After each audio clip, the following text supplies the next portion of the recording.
Hi again, everybody. First off, thank you for joining me for another video and for your continuing love and support.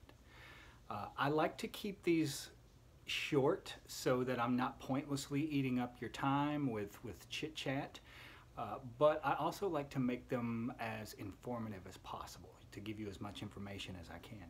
So I'm just going to jump right in today. What I wanted to start talking about was kind of the three stages that you pass through as you practice magic, as your consciousness grows and as you develop as a person. The three stages, there's several names for them. You know, you have in most magical traditions, you have what they call three orders. You have the outer order, you have the inner order, and you have the third order. And there's various names, and there's also various grades attributed to each one of these three levels. You know, you may have three grades within each level, or you know, different traditions have different numbers of grades in between the levels. The most common number is 10 because there are 10 spheres on the tree of life, and a lot of magical traditions base the levels that you pass through on the spheres on the tree of life, as like you're ascending them. Also in magic, one of the the names for the outer order, the inner order, and the third order, the outer order is called Man of Earth. The inner order is called the Lovers, and the third order is symbolized by the Hermit. What this means, Man of Earth, this is where we start at. Man of Earth is someone who, for all intents and purposes, has just started learning these practices that will bring them out of a deeply unconscious state. Whether we know it or not, most of us exist in deep states of unconsciousness. What I mean by this is that we are pulled and bound by energies that we are not even aware are impacting us in any way, or are exerting any sort of influence on us. We start working with four of these forces in the Man of Earth grade, and that is earth, air, fire, and water.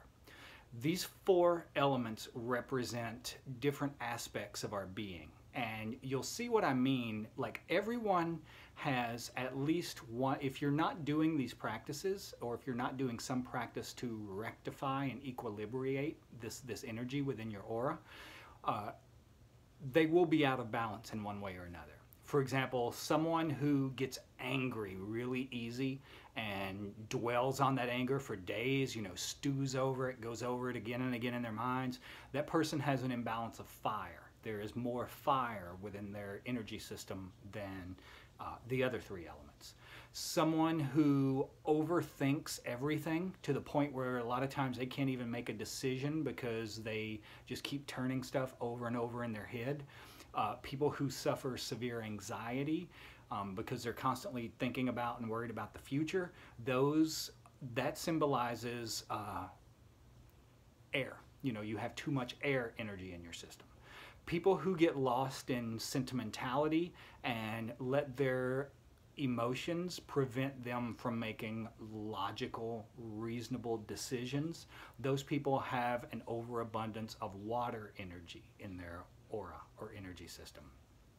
If you start to feel really lazy, not wanting to move around very much, or it could go to the other extreme and someone who starts to become really selfish and greedy and focused only on material items and wealth, that represents an overabundance of the element of earth in your system. So the first thing that we're trying to do is equilibrate and integrate those four energies within our system. We do this with what in magic is called the lesser invoking ritual of the Pentagram. It's easier to see these energies as personifications than just as abstract concepts, which is why we use archangels. When you're starting this practice, what you're basically doing over and over is visualizing Raphael, the archangel of air, before you, Gabriel, the archangel of water, behind you, Michael, the archangel of fire, on your right hand, Uriel, the archangel of Earth on your left hand, Metatron, the Archangel of Kether, above you, which is one that I added to my own practices that I usually give to people to do this, and Sandalphon, who is the Archangel of the very bottom sphere. So you have the 4 elements as well as the top and bottom spheres on the Tree of Life. Once you have completely mastered these techniques and have balanced these energies in your system, you will be a lot, I cannot emphasize enough how much more calm, centered, and just grounded and stable you'll be in the world. It will take a lot to rattle you. Not only that, but you get very proficient at perceiving and directing energies. That's Man of Earth. Your next stage will be the Lovers. The Lovers is what some traditions call an adept. An adept is someone who has completely mastered all of the outer order work and has moved on to the inner order work. When we go into the inner order work, we're going to do some of the same things we did in the outer order, only now instead of using the 4 elemental energies, we are going to move upwards into more refined kinds of energy, which is why we start with the zodiac. So just as there are archangels that represent the 4 elements, there are also 12 angels that represent each sign of the zodiac, and there are 7 angels which represent the classical planets. So some people will start using the planetary angels in Man of Earth once they've mastered the elemental. But second level, that's when you start bringing in the zodiacal angels, the angels of the constellations. It will have an incredibly profound effect on your psyche. Not only does it equilibrate and integrate these energies into your system, but it also triggers in us, if we do it consistently and intently enough, it triggers the process that we call attaining the knowledge and conversation of your holy guardian angel.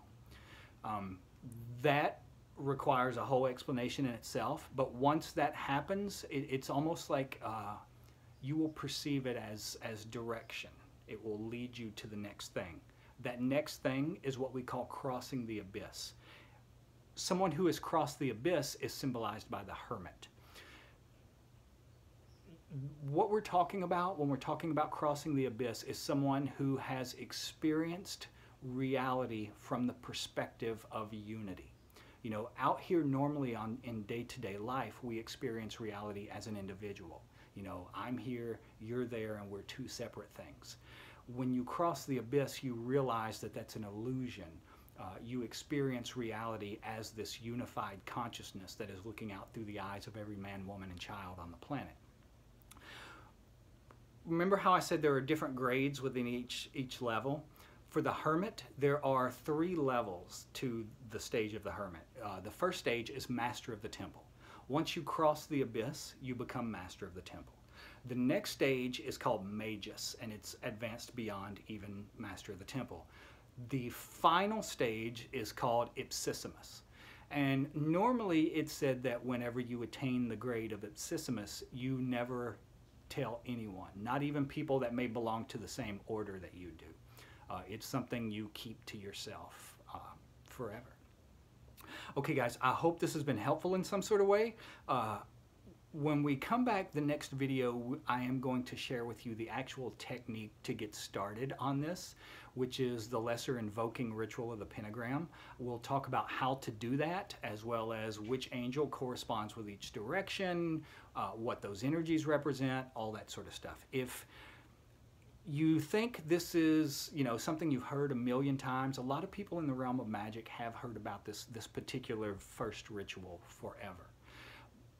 But I would say this is a ritual that you can never ever exhaust. You can do this one technique for the rest of your life and continuously get results from it, continuously experience changes of consciousness, changes in your life, and it will improve your life in drastic ways. Okay guys, I love you. Thank you for sticking with me, and I'll talk to you later. Bye-bye.